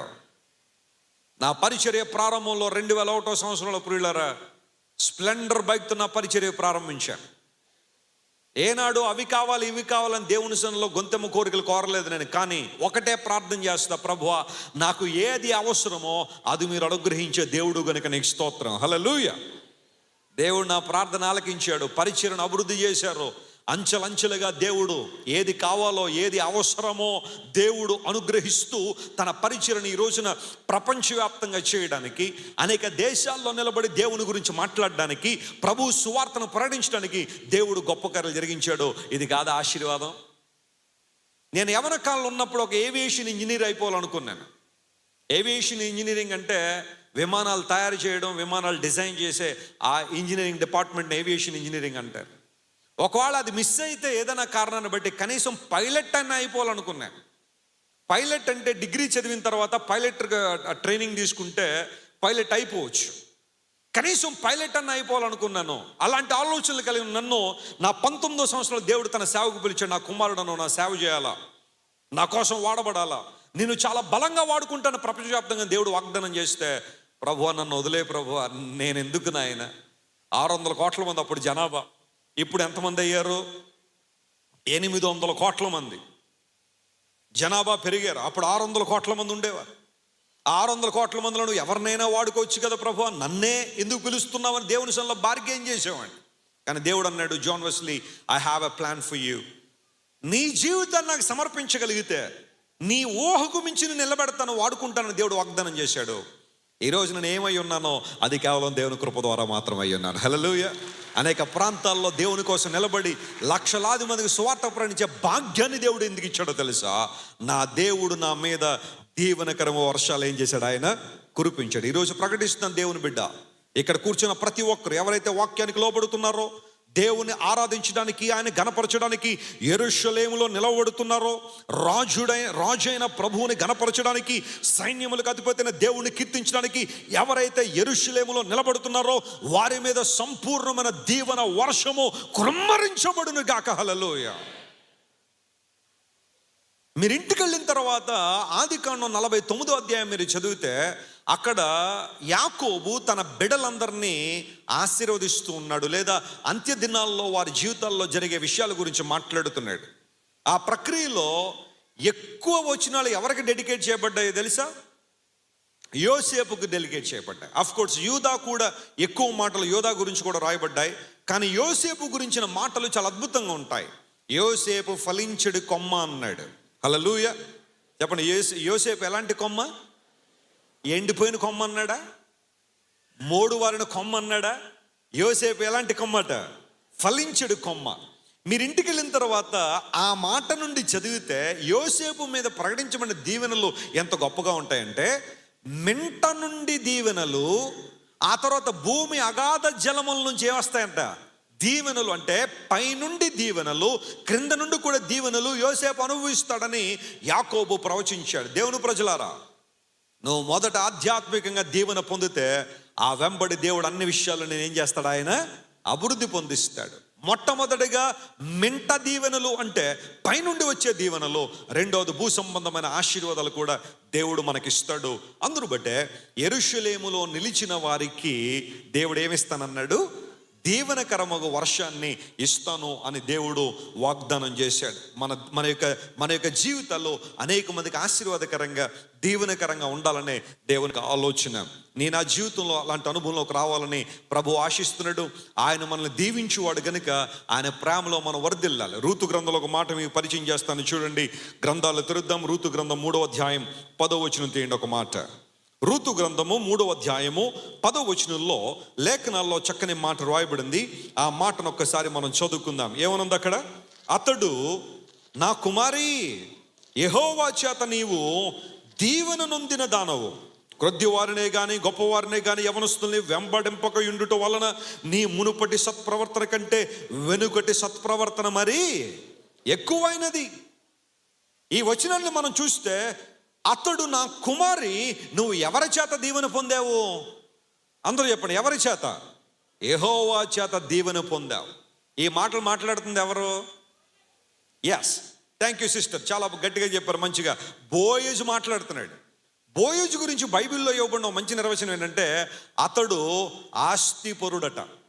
చెప్పండి, బోయజు ఎలాంటి వాడు? ఆయన ఆస్తిపరుడు. అంటే ఆస్తిపరుడు అంటే మనం ఆలోచన చేసి, అతనికి బెత్లెహేములో ఏమున్నాయి? పొలాలు ఉన్నాయి. బోయజు ఒక అద్భుతమైన స్థానంలో ఉన్నాడు. రూతును ఏ విధానంలో ఆశీర్వదించడానికైనా బోయజుకు సామర్థ్యం ఉంది.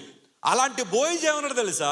అమ్మ రూతు, నువ్వు నా ద్వారా కాదు, లేదా మీ అత్త ద్వారా కాదు దీవెన పొందింది, లేదా మరొకరి ద్వారా కాదు, నువ్వు ఎవరి ద్వారా దీవెన పొందావు? దేవుని ద్వారా దీవెన పొందావు. చప్పట్లు కొట్టి దేవుని మహిమపరచండి. హల్లెలూయా. ఆయన నుండి వచ్చే దీవెన ఎలా ఉంటుందంటే శాశ్వతంగా ఉంటుంది. రూతు ఒక అన్యురాలు, మోయాబీయురాలు. ఆమె దేవుని యొక్క వంశంలోకి రావడానికి అర్హత లేని ఆమె ఆఖరికి రూతు స్థానం ఎక్కడుంది అంటే యేసుక్రీస్తు ప్రభు వంశావళిలో రూతు యొక్క పేరు ఏం చేయబడింది? చేర్చబడింది. Is it not a blessing? ఇది ఆశీర్వాదం కాదా? అన్ని విషయాల్లో దేవుడు రూతును ఆశీర్వదించాడు. ఒక పరాయి వ్యక్తిగా, ఒక పరదేశిగా బెత్లెహేములోకి అడుగుపెట్టింది. భర్త చనిపోయాడు, భయంకరమైన ఒంటరితనంతో ఉంది, ఎటు పోవాలో తెలియని పరిస్థితి. అప్పటికే ఓర్ప అత్తను విడిచిపెట్టి వెళ్ళిపోయింది. అయితే రూతు అత్తను హత్తుకుని, నీ దేవుడే నా దేవుడు, నీ జనమే నా జనము, నిన్ను నన్ను వేరు చేసేది ఏదైనా ఈ భూమి మీద ఉంది అంటే అది కేవలం మరణమే తప్ప మరొకటి వేరు చేయదని నిబంధనలోనికి వచ్చింది. బెత్లెహేముకు తిరిగి వచ్చింది, దేవుని యొక్క స్థలములో తిరిగి వచ్చింది. దేవుడు అంచెలంచెలుగా రూతును ఏం చేయడం ప్రారంభించాడు? ఆశీర్వదించడం ప్రారంభించాడు. ఒక్క మాట చెప్తాను చూడండి, రూతుకి ఇవ్వబడిన ఆశీర్వాదం ఎంత గొప్పదంటే, ఏ పొలములోకైతే పరదేశిగా అడుగుపెట్టిందో, విడిచిపెట్టబడిన పరిగె ఏరుకోవడానికి వచ్చిందో, దేవుడు ఆ పొలాలకే యజమానురాల్లా మార్చాడు. గట్టిగా చప్పట్లు కొట్టి దేవుని మహిమపరిచాడు. She became mistress. ఆ పొలాలకే యజమానురాల్లా దేవుడు తీర్చిదిద్దాడు.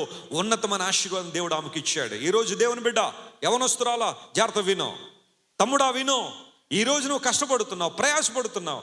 అయ్యా మా తల్లిదండ్రులు చాలా ఇబ్బందికర వాతావరణంలో ఉన్నారండి, ఎక్కడో ఊరు నుండి నేను హైదరాబాద్ వచ్చి ప్రయాసపడుతున్నాను, ఎంతో నలిగిపోతున్నాను, అప్పుల బాధల్లో ఉన్నాను, పరిస్థితి ఏం బాలేదు అన్న స్థితిలో నీవు ఉంటే ఈరోజు దేవుని సేవకు ప్రకటిస్తున్నాను, గట్టిగా పట్టుకో దేవుణ్ణి. నీ జీవితంలో ఆయన గట్టిగా పట్టుకో. లోక సంబంధ ఆకర్షణలకు లోను కాకుండా వాక్యాన్ని, ప్రార్థనను, సంఘాన్ని, పరిశుద్ధతను, దేవుని ప్రేమను గట్టిగా పట్టుకో. నేను చెబుతున్నాను, నీ ఆశీర్వాదాన్ని అడ్డుకునే వాళ్ళు ఎవరు లేరు. దేవుని నామమున స్తోత్రం కలుగునుగాక. ఆయన నిలబెట్టి అనేక మంది దీవెనకరంగా, ఆశీర్వాదకరంగా ప్రభు మారుస్తాడు. అద్భుత కార్యాలు ప్రభు నీ జీవితంలో చేస్తాడు. అందును బట్టే యెరూషలేములో ఎవరైతే నిలవబడుతున్నారో వారి మీద వర్షం కురుస్తుంది అంటే దేవుడు దీవెనకరమైన వర్షాన్ని మన మీద ఏం చేస్తాడు? ఆయన కుమ్మరించబోతున్నాడు. ఆయన ఇచ్చే ఆశీర్వాదం చాలా గొప్పది. బైబిల్లో మంచి మాట ఉంది, పిన్నలనేమి పెద్దలనేమి తన యందు భయభక్తులు గల వారిని దేవుడు ఏం చేస్తాడు? ఆశీర్వదిస్తాడు. పిన్నలనేమి పెద్దలనేమి తన యందు భయభక్తులు గల వారిని దేవుడు దీవిస్తాడని వాగ్దానం చేశాడు. ప్రియ తల్లిదండ్రులారా, మీ పిల్లల కోసం అలాంటి ప్రార్థన చేస్తున్నారా? కొంతమంది పిల్లల కోసం ప్రార్థన చేయరు. నేను చాలామంది పురుషుల్ని కౌన్సిలింగ్ చేస్తూ ఉన్నప్పుడు, మీ ఫ్యామిలీ కోసం మీరు ప్రార్థన చేస్తారంటే కొంతమంది ఇచ్చిన ఆన్సర్ ఏంటో తెలుసా? వెస్లీ గారు, నా కోసం నేను చేసుకోవడానికి ఏమీ లేదు, నాకు టైంలే, ఇంకా నా పిల్లల కోసం ఏం ప్రార్థన చేయమంటారు? I would like to request all the parents right here, you must pray for your children. మీ పిల్లల కోసం మీరు ఏం చేయాలా? ప్రార్థన. స్త్రీలు ప్రాముఖ్యంగా మీ బిడ్డల కోసం ఏం చేయాలా? ప్రార్థన చేయాలి. ఏమని ప్రార్థన చేయాలా? చెప్పండి, ఏమని ప్రార్థన చేయాలా? సరే, చాలా చేయండి, కానీ ఈ మాట ఒకటి ఇంక్లూడ్ చేయండి ఈరోజు నుండి. ఏమని చేస్తారో తెలుసా? ప్రభువా, నా పిల్లలను ఆశీర్వాద కారణంగా మార్చండి అని ప్రార్థన చేయండి. మా పిల్లలను దీవెనకరంగా మార్చండి ప్రభు అని ప్రార్థించండి. Not only praying to receive God's blessing, pray for them so that they would become a blessing. వారే దీవెనగా మారాలి, వారే ఆశీర్వాదకరంగా మారాలి. అలాంటి ప్రార్థన మీ పిల్లల కోసం చేయండి. నేను చెప్తున్నా, దేవుడు చక్కని భవిష్యత్తులు వారికి ఇస్తాడు. ఉన్నత స్థలాల్లో దేవుడు వారు నిలబెడతాడు. మా తల్లిదండ్రులు మా కోసం అలా ప్రార్థన చేశారు. ప్రభువా, మా ముగ్గురు బిడ్డలు ఎక్కడున్నా నీ నామానికి మహిమకరంగా ఉండాలా, ఎక్కడున్నా వారి ద్వారా నీ సువార్త వెదజల్లబడాలని. ఈ రోజున ఆశీర్వాదం మేము చూస్తున్నాం. ప్రపంచంలో అనేక చోట్ల మేము ఎక్కడ నిలబడితే అక్కడ దేవుడు గొప్ప కార్యాలు జరిగిస్తున్నాడు. అనేక మంది ప్రభు వైపు తిరుగుతున్నారు, వాక్య సత్యాల ద్వారా దీవెన పొందుతూ ఆశీర్వాదాన్ని పొందుతున్నారు. నిన్న ఈ మీటింగ్కి రావడానికి నేను రాజమండ్రి ఎయిర్పోర్ట్లో కూర్చున్నా. సరే, కొంచెం ఇంటి దగ్గరే లేట్ అయింది. ఎయిర్పోర్ట్ మాకు దగ్గరే కాబట్టి త్వరగా వచ్చాను. సెక్యూరిటీ ముగించుకుని అక్కడ ఒక టేబుల్ ఉంటే అక్కడ కూర్చున్నా. కూర్చోగానే ఒక ఆయన నన్ను చూసి నా దగ్గరికి వచ్చాడు. వచ్చి, వెస్లీ గారు, ప్రైజ్ లార్డ్ అండి, I'm so honoured to meet you. ఆయన చాలా పెద్ద వయసు కలిగిన వాడు, ఒక 60-65 సంవత్సరాలు ఉంటాయి ఆయనకి. I'm so honoured to meet you అండి అన్నాడు. Thank you brother. మీరు ఎక్కడుంటారు ఏంటి? నేను హైదరాబాద్లో ఉంటానండి. మీ ప్రసంగాలు ప్రతిదీ కూడా యూట్యూబ్లో మీరు ఎన్ని వేల ప్రసంగాలు పెట్టారో అన్నీ విన్నానండి నేను. ఒక సనాతన బ్రాహ్మణ కుటుంబానికి చెందినవాడు నేను, యేసు ప్రభువును అపరిమితంగా ద్వేషించే నేను మీ ప్రసంగాలు వినడం ద్వారా ఈ రోజున యేసయ్యకు పరమభక్తుడిని అయిపోయినాను అన్నాడు. దేవుడు నామమున స్తోత్రం కలుగునుగాక. ప్రభువుని అంగీకరించానండి. ఆయన ప్రేమ మాధుర్యం చాలా గొప్పది. నాకు కనబడిన వాళ్ళందరికీ, నాకు తెలిసిన వాళ్ళందరికీ యేసయ్య గురించి చెప్తాను. అందుకు నాకు ప్రేరణ మీ ప్రసంగం నుంచి తీసుకున్నానండి అని ఆయన చెప్తే నేను నిజంగా దేవుని స్తుతించాను. ప్రభువా, ఏ పాటి వాడిని అర్హత లేని నన్ను నీ సేవకు పిలిచి ఈ రోజున ఇలాంటి వారిని అనేక మంది ప్రభావితం చేసి వారు అనేక మంది దీవెనకరంగా ఉండడానికి సహాయం చేశావు. Pray for your children that they should become a blessing. దైవజనులు రెవరెండ్ యేసుపాదం గారు, ప్రభావతి యేసుపాదం గారు, వారి పిల్లల కోసం చేసిన ప్రార్థనలు ఈ రోజున పిల్లలంతా దేవుని సేవలో ఉన్నారంటే చిన్న విషయం అండి. కుటుంబాల్లో ఒకళ్ళని సేవకిచ్చి చాలా గర్వంగా ఫీల్ అయ్యే వాళ్ళు ఉన్నారు చాలామంది. మా అబ్బాయి సేవ అండి, ఉన్న వాళ్ళందరూ సేవ చేస్తుంటే ఎంత ఆనందం అంటారు, ఎంత సంతోషం అంటారు. ఇది నాకు తెలిసి ప్రపంచంలో చాలా రేర్ బ్లెస్సింగ్. ఇది కుటుంబం అంతా సేవలో ఉండడం అనేది ఎవరికో దొరికే ఒక గొప్ప భాగ్యం అంటారు. దేవుడు నామమున స్తోత్రం కలుగునుగాక. సూసన్నా వెస్లీ ఇంగ్లాండ్ దేశంలో తన బిడ్డల కోసం అదే ప్రార్థన చేసింది. ప్రభువా, మా పిల్లలు ప్రపంచవ్యాప్తంగా అనేక మందిని ప్రభావితం చేయాలని. 19 మంది బిడ్డలను కన్నది. కొంతమంది చనిపోయారు. వారందరిని, మిగతా వాళ్ళందరినీ దేవుడి కోసం పెంచింది. ప్రతి రాత్రి వారి దగ్గరికి వెళ్ళి ప్రార్థన చేసేది. ఆ బెడ్ దగ్గరికి వెళ్ళి వారి తల మీద చేసి ప్రార్థన చేసేది. ప్రభువా, ఈ నా కుమారుని దీవించు, ఈ కుమారుని ఆశీర్వదించని. దేవుడు ఆ ప్రార్థన విన్నాడు. సూజన్న వెస్లీ గారి కడుపులోంచి వచ్చిన 2 బిడ్డలు, జాన్ వెస్లీ, చార్ల్స్ వెస్లీ, ప్రపంచ చరిత్రను మార్చేశారు వాళ్ళు. జాన్ వెస్లీ గారు ఎక్కడైతే దేవుని వాక్యం చెబుతారో అక్కడ అనేక మంది గుండెలు బాదుకుని తమ పాపాలు ఒప్పుకుని ప్రభు వైపు తిరిగేవారట. రోజుకి యావరేజ్గా, జాగ్రత్తవేనండి, యావరేజ్గా రోజుకి 15 ప్రసంగాలు చేసేవాడట ఆయన. చప్పట్లు కూడా దేవుని భయపరచండి. 15 sermons a day, not a joke. కొన్నిసార్లు నేను ఒక 3 ప్రసంగాలు 4 ప్రసంగాలు చేస్తే ఇంక ఎగ్జాస్ట్ అయిపోతాం. ఎవరైనా వచ్చి వెస్లీ గారు కొంచెం ప్రార్థన చేయండి అంటే, ప్రభువా సహోదరుని దీవించు, ఆమెన్, అంతకుమించి ఇంకో ప్రార్థన రాదు. ఎందుకోసం 4 ప్రసంగాలు చేయడం అంటే చిన్న విషయం కాదు. Can you imagine 15 sermons a day? 15 ప్రసంగాలు దేవుని కోసం చేసి అనేక మంది ప్రభు వైపు త్రిప్పిన దైవజనుడు జాన్ వెస్లీ గారు.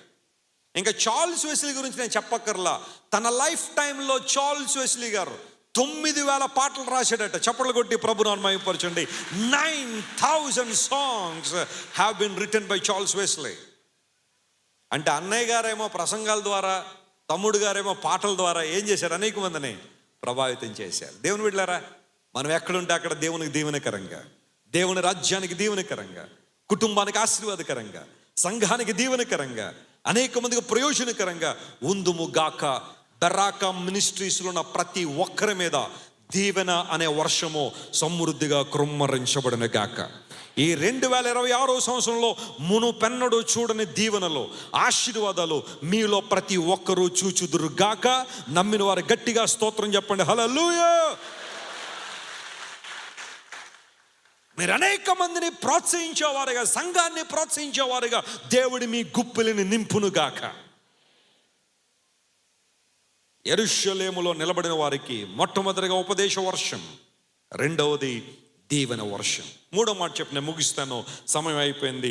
లేఖనం చదువుకుందాం చూడండి. ఈసారి హోషేయ గ్రంథం 10వ అధ్యాయం 12వ వచనం తేండి. The book of Hosea chapter 10 and verse 12. హోషేయ గ్రంథం 10వ అధ్యాయము 12వ వచనాన్ని మనం చదువుతున్నాం. దానిలో ఈ చక్కని మాట రాయబడింది. నీతి ఫలించినట్లు మీరు విత్తనము వేయండి. నీతి ఫలించినట్లు మీరు విత్తనము వేయండి. ప్రేమ అనే కోతను కోయండి. ప్రేమ అనే కోత మీరు కొయ్యండి. యెహోవాను వెతుకుటకు ఇదే సమయము గనుక, ఇదే సమయము గనుక ఆయన ప్రత్యక్షమై మీ మీద నీతి వర్షము కురిపించును. ఆ మాట అంటే ఏ వర్షం అంటే ఇది? నీతి వర్షము. నీతి వర్షము కురిపించునట్లు ఇది వరకు ఎన్నడు దున్నని బీడు భూములు మీరు ఏం చేయండి? దున్నండి. అందరూ నా వైపు చూడండి ఒకసారి. దేవుడు మన మీద నీతి వర్షం కృమ్మరిస్తాడట. ఇప్పుడు మనం చేయాల్సిన పని ఏంటంట? చదువుకున్నాం కదా, ఏం చేయమన్నాడు? మన పని ఏంటి? దేవుని పనేమో మన మీద నీతి వర్షం కృమ్మరించడం. మన పని ఏంటి? సోఫాలో నిద్రపోవడమా? మన పని ఏంటి? తినేసి రోడ్ల మీద తిరగడమా? ఇష్టానుసారం బ్రతకడమా? మనం చేయాల్సిన పని ఏంటో తెలుసా? ఇది వరకు ఎన్నడి దున్నని బీడు భూములు ఏం చేయండి? మీరు దున్నండి. ఎక్కడైతే మీ జీవితంలో కఠినం ఉందో, ఎక్కడైతే మీ జీవితంలో దేవునికి అవిధమైన అనుభవాలు ఉన్నాయో, ఎక్కడైతే మీ జీవితంలో దేవుని దుఃఖపరిచే అనుభవాలు ఉన్నాయో, ఎక్కడైతే పరిశుద్ధాత్మ దేవుని దుఃఖపరిచే అనుభవాలు మీ జీవితంలో ఉన్నాయో, ఎక్కడైతే మీ హృదయం కఠినమైపోయిందో, బీడు భూమిగా మారిపోయిందో, వర్షము లేక, దేవునికి అనుగ్రహం లేక, దేవుని సన్నిధికి చోటు ఇవ్వక, దేవుని వాక్యానికి చోటు ఇవ్వక ఎండిపోయిన బీడు వారిన జీవితం ఎక్కడైతే ఉందో దాన్ని దున్ను. ఈరోజు నీవు ఎప్పుడైతే దున్నడం ప్రారంభిస్తావో, ఆ బీడు భూమిని దున్నుతావో, వెంటనే దేవుడు వాగ్దానం చేశాడు, మీ మీద ఏం కురిపిస్తానో? నీతి వర్షం కురిపిస్తాను. The rain of righteousness. దేవుని నీతి అనే వర్షం మన మీద కృమ్మరించబడినప్పుడు మనం దేవుని సన్నిధిలో నిందారహితంగా నిలబడతాము. స్తోత్రం చెప్పండి, హల్లెలూయా. బైబిల్ ఎప్పుడైనా మనం ధ్యానం చేసేటప్పుడు నీతి అనే మాట చదివిన ప్రతిసారి 3 మాటలు గుర్తుపెట్టుకోవాలి మనం. అందరూ చెప్పండి, ఎన్ని మాటలు గుర్తుపెట్టుకోవాలి? 3 మాటలు. ఒకటి దుర్నీతి. చెప్పండి, ఏ మాట అది? దుర్నీతి. దుర్నీతి అంటే అర్థం ఏంటి? అన్రైచియస్నెస్, నీతి లేకపోవడం, నీతి యాబ్సెన్స్ అవ్వడం, దాన్ని దుర్నీతి అన్నాడు. దుర్నీతికి సంబంధించిన కార్యాలు చేయడం. రెండవది ఉంది చూడండి, ఇది కొంచెం జాగ్రత్తగా గమనించాలి మనందరం. స్వనీతి. చెప్పండి, ఏంటిది? దీన్ని ఇంగ్లీష్లో సెల్ఫ్ రైచియస్నెస్ అన్నారు. కొంతమంది ఈ రోజుల్లో ఈ వ్యాధితో బాగా బాధపడతారు. స్వనీతి అంటే అర్థం ఏంటో తెలుసా? మేము ఏమి సరి చేసుకోవాలండి వెస్లీ గారు? మాకు ఎందుకండి వాక్యం అసలు?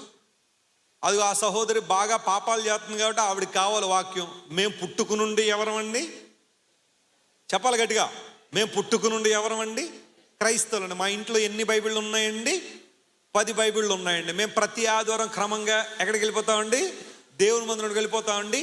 ఉదయాన్నే దేవుని మందిరానికి వెళ్ళిపోతామండి. సాయంకాలం అందరూ సినిమా హాల్కి వెళ్ళిపోతామండి. మేము ఉదయం దేవుని మందిరంలో బల్ల కార్యక్రమంలో పాల్గొంటామండి. సాయంకాలం ఇంటెల్లపాతి కూర్చుని పుచ్చుకుంటామండి. సురాపానం సేవిస్తామండి. దేవుని మందిరంలోకి వస్తామండి. సమాధానం పాటలు పాడతామండి. ఇంట్లోకి వెళ్ళిన తర్వాత సాయంకాలం అందరూ దెబ్బలాడుకుని చుట్టుపోకుండా ఏం చేసుకుంటామండి?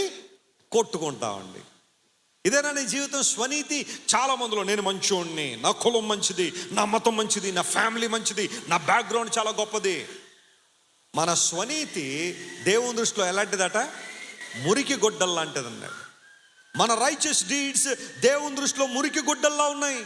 ఎప్పుడు కూడా స్వనీతితో నింపబడద్దు.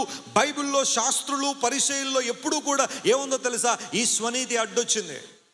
దేవుడు ఏమి చెప్పినా, ప్రభు అయిన యేసుక్రీస్తు వారితో ఏం మాట్లాడినా ప్రతిసారి మాకు తెలుసు, మేము చిన్నప్పటి నుండి చేస్తున్నాము, మాకు తెలియందేమీ కాదు, నువ్వు మాకు చెప్పక్కర్లేదన్న ధోరణిలోనే శాస్త్రులు పరిచయాలు ఉండిపోయారు. కాబట్టే దేవుడు వారిని చూసి ఏమని పేరు పెట్టాడో తెలుసా? వేషధారులారా అన్నాడు. చెప్పండి, ఏ పేరు పెట్టాడు దేవుడు వారికి? వేషధారులు. ఓ హిపోక్రైట్స్ అనే పేరు దేవుడు వారికి పెట్టాడు. మీరు సున్నం కొట్టిన ఎలా ఉన్నారు?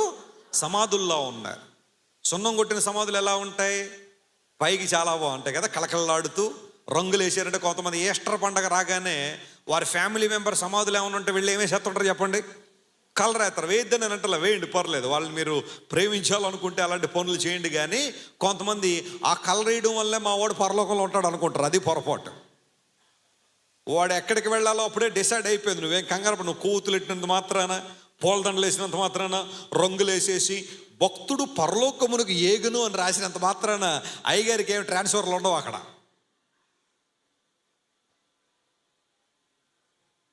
సున్నం కొట్టిన సమాధులు పైకి చూడడానికి బాగుంటాయి, కానీ ఒక్కసారి ఆ సమాధిని తవ్వి చూస్తే లోపలంతా ఏమున్నాయి? కుళ్ళిపోయిన దేహాలు, ఎముకలు, దుర్వాసనే తప్ప మరొకట్లేదు. కొంతమంది క్రైస్తవులు కూడా పైకి చూడడానికి బాగానే ఉంటారు, పైకి పలకరింపులు బాగానే ఉంటాయి, పైకి చూడడానికి ఎంత ప్రేమ వలకరిస్తారో, కానీ లోపల ఉంటుంది ఎదుటి వారి మీద ద్వేషం, ఎదుటి వారి మీద చెడు అభిప్రాయం. ప్రైజ్ లార్డ్ సిస్టర్ అంటది, ఓ పెద్ద హగ్గిచ్చేసి లోపల అనుకుంటుంది ఈమె నాశనం ఎప్పుడో చూడతానా అంటది. ఈ వ్యక్తి ఎప్పుడు నష్టపోతాడో చూడాలి, ఈ వ్యక్తి ఎప్పుడు అవమానపరచబడతాడో చూడాలి. చెప్పుకోవడానికి మాత్రం ప్రైజ్ లార్డ్లు, చెప్పుకోవడానికి షాలోములు, చెప్పుకోవడానికి ఎన్నో రకాల మాటలు మనుషులకు ఉన్నాయి, కానీ లోపల హృదయాలు మాత్రం సరిగా లేవు. బైబిల్ సెలవిస్తూ ఉంది, నీ స్వనీతి దేవుని దృష్టిలో ఎలా ఉంది? మురికి గొడ్డల్లా ఉంది. నువ్వు ఎప్పుడు కూడా నీ స్వనీతి దేవుని మెప్పించలేవు. మనందరికీ కావాల్సింది దేవుని నీతి. చప్పట్లు కొట్టి దేవుని అనుమయపరచండి. We need God's righteousness. ఇప్పుడు దేవుని నీతి ఎలా మనకు లభిస్తుంది అంటే, జాగ్రత్త వినండి.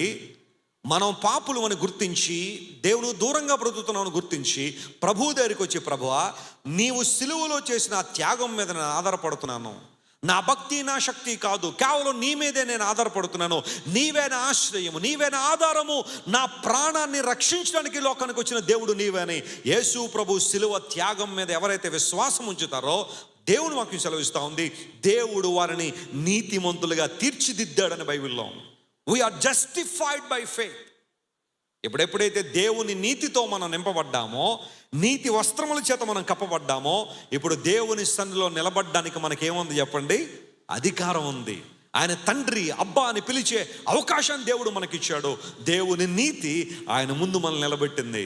ఈరోజు అలాంటి నీతి వర్షం నీ మీద కృమ్మరించబడాలి అంటే, బీడు భూమును నువ్వేం చేయాలట? దున్నాల. ఆ వర్షము నీలో ఫలించినట్లుగా, ఫలములు ఇచ్చినట్లుగా దేవుని నీతితో నింపబడితే ప్రభు కార్యాలు జరుగుతాయి. నేను ఒక మాట అడుగుతాను, చెప్పండి. చాలామంది ఈ రోజులు ఏమంటారంటే, వెస్లీ గారు నీతిగా బ్రతకడం ద్వారా మాకేంటంటే ప్రయోజనం? చూడండి, మనుషులందరూ దారి దెబ్బ బ్రతుకుతున్నారు, ఇష్టానుసారం జీవిస్తున్నారు, ప్రయోజనాలన్నీ వాళ్ళకే, దీవెనలన్నీ వాళ్ళకే, లోకరీతిలో వాళ్ళు చాలా అభివృద్ధి పొందుతున్నారు. నేను నీతి, న్యాయం, యథార్థత అని చెప్పి ఇలా ఉండిపోయాను అని గనక నువ్వు అంటే, ఈరోజు దేవుని సేవకునిగా 3 రిఫరెన్స్లు నీకు ఇస్తా. నీతిగా బ్రతకడం ద్వారా జరిగే లాభం ఏంటో, ప్రయోజనం ఏంటో రెఫరెన్స్లు మాత్రం ఇచ్చి మీకోసం ప్రార్థన చేస్తాను. జాగ్రత్తగా గమనించండి. నీతిమంతులను దేవుడు ఎప్పుడూ విడిచిపెట్టడో. నమ్మిన వారు చప్పట్లు కొట్టి దేవుని మహిమపరచండి. నువ్వు నీతిగా బ్రతికితే లోకం వదిలేయచ్చేమో, నీవు నీతిగా బ్రతికితే బంధువులు వదిలేయచ్చేమో, నీవు నీతిగా బ్రతికితే స్నేహితులు వదిలేయచ్చేమో, నీవు నీతిగా బ్రతికితే నీ చుట్టుపక్కల వాళ్ళని హేళన చేయొచ్చేమో, కానీ నమ్ము ప్రియ దేవుని బిడ్డ, నీతి, యథార్థత, ప్రేమను కలిగి ఉంటే నిన్ను దేవుడు విడిచిపెట్టాడని బైబిల్ సెలవిస్తూ ఉంది. నీతి వర్షము నీ మీద కృమ్మరించే దేవుడు. 3 రిఫరెన్స్లు ఇస్తాను, జాగ్రత్తగా గమనించండి. ఒక మనిషి నీతిగా బ్రతికితే అతనికి కలిగే ప్రయోజనాలు ఏంటో. నంబర్ 1, సామెతల గ్రంథం 4వ అధ్యాయం 18వ వచనం. పట్టపగలగు వరకు వేకో వెలుగు తేజరిల్లినట్లు నీతిమంతుల మార్గము అంతకంతకు తేజరిల్లును. హల్లెలూయా. సామెతల గ్రంథం 10వ అధ్యాయం 25వ వచనం. సుడిగాలి వీచగా భక్తిహీనుడు లేకపోవును, నీతిమంతుడు నిత్యము నిలుచు కట్టడము వలె ఉన్నాడు. సామెతల గ్రంథం 12వ అధ్యాయం 26వ వచనం. నీతిమంతుడు తన పొరుగు వారికి దారి చూపును, భక్తిహీనుల ప్రవర్తన వారిని దారి తప్పించును. ఈ 3 లేఖన భాగాలు ఇంకా చాలా ఉన్నాయి చూపించడానికి, కానీ సమయం లేదు. ఈ 3 లేఖన భాగాల్లో ఈ బరాకా సంఘంలో ఉన్న ప్రతి ఒక్కరూ క్లెయిమ్ చేయండి, దేవుడు నీతితో నింపబడిన వారు అనేకులకు దారి చూపించబోతున్నారు. హల్లెలూయా. దేవుని నీతితో నింపబడిన వారి మార్గము అంతకంతకు ఏమవబోతుంది? తేజరిల్లబోతోంది. దేవుడు నీకు మరిన్ని గొప్ప అవకాశాలు, మరిన్ని దీవెనలు, మరింత వెలుగు నీ జీవితం తీసుకురాబోతున్నాడు. నీతిమంతుడు ఎల్లప్పుడూ నిలుచు కట్టడంలా ఉంటారు. భక్తిహీనులు కూలిపోతారేమో, కానీ నీతిమంతుడు తరతరాలు నిలబడతాడు. నమ్మిన వారు చప్పట్లు కొట్టి దేవుని మహిమపరచండి. సైన్యములకు అధిపతి యెహోవాను రాజును మొక్కుటకై యెరూషలేముకి ఎవరైతే వస్తారో వారి మీద వర్షము కురుస్తుంది. ఎలాంటి వర్షం అనగా, మొట్టమొదటిగా ఉపదేశ వర్షము, రెండవది మర్చిపోయారు అప్పుడే, రెండవది దీవెన వర్షము, మూడవది నీతి వర్షము దేవుడు కుమ్మరిస్తాడు. అలాంటి వర్షము ఈరోజు దేవుడు మీ అందరి మీద కుమ్మరించును గాక.